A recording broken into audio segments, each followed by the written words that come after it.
Maadjong adlaw, maupay nga agad. Good morning mga kapatid. So early in the morning ay nakabili tayo ng dalawang balot na isda. Yes, dalawang balot kasi pag magagandang isda, nag-i-stock talaga ako. Itong dalawang balot na isda ay dapat tag 250 per balot dahil suki ko yung nagtitinda, ibinigay sa akin ng 450. Ayan mga kapatid, ang dami, di ba? For today, nagprito lang kami ng konti ni tatay para kay GM at nagtula naman kami, syempre para magkaroon ng sabaw, ang ingay ng aso.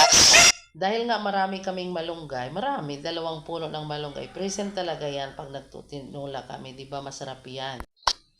Pagkahapon mga kapatid, naisip kong gumawa ng merienda kasi mayroon pang ham na natitira sa amin ng Pasko at New Year at saka misle. So dali-dali tayo nag-prepare ng ingredient. Ayan, onion, sweet ham, garlic at saka egg. Tapos Nestle mga kapatid.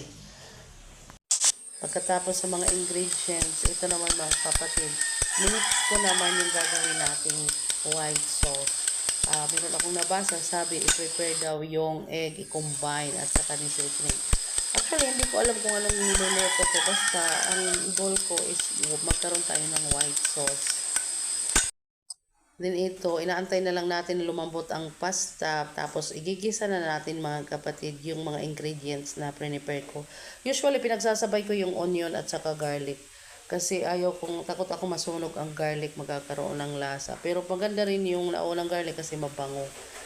Kanya-kanya lang tayong style. Depende sa mood. So, ayan, ginisa ko na siya ang ham sa garlic and onion. Dahil luto naman yan ang ham na, ito naman, ibinuhos ko na yung ating white sauce na magpapasalasa, no? Creamy, creamy talaga yan. Habang niluluto ko, ang bango niya, ang bango ng aroma niya. Nilagyan ko pala to ng Eden cheese at saka paminta and asin para may lasa. Kasi dati hindi ko nalagyan.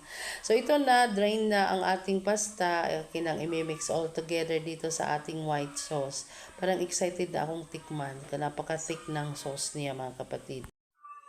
So after maluto mga kapatid ay binagyan ko si tatay ng merienda dito sa aming beranda. Beranda.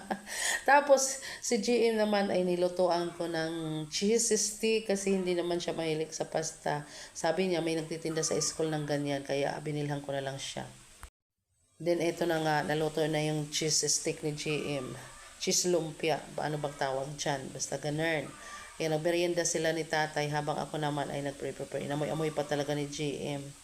No, excited yarn. So ito mga kapatid, si GM, ang merienda na yan niya ay naubos niya. Tapos si Cooper ang ingay. Parang gusto ring magmerienda. Binigyan namin yang ng tinapay, hindi na nabidyohan. Then, after ko magligpit ng mga pinaglutuan ko, ay sumama na ako kay GM magmerienda. Dito, sabi ni GM, Mama, maglaro tayo ng badminton. Binilang ko kasi siya ng badminton sa Pasko, yun ang pinaka-gift ko sa kanya. Para naman siya ay mabisi sa paglalaro, no? Hindi lang puro cellphone. Maganda man ang effect kasi paghapon looking forward siya maglaro. Dito sa amin, sa harapan namin, maganda maglaro kasi hindi maraming tricycle ang dumadaan dahil nga hindi siya highway. So, bihira lang yung mga motor. So, safety ang mga bata na maglaro.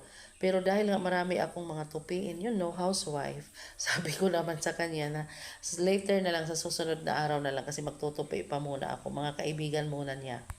Then ito na nga, may mga classmates siya o kaibigan niya na pumunta dyan, nakipag-badminton. Actually, napadpad lang yan dyan kasi nagbabike lang sila. Tapos nakita nila na naglalaro si GM. Kaya nakipaglaro na rin sila mga kapatid. So ako naman, nag-video na lang ako para may makontent. Hindi, gusto ko lang ipakita sa amin to. Safety siya dyan. No? Si Jim hindi pa masyado marunong pero maganda na rin. Natutukto na siya. Yun lang po. God bless. Bye.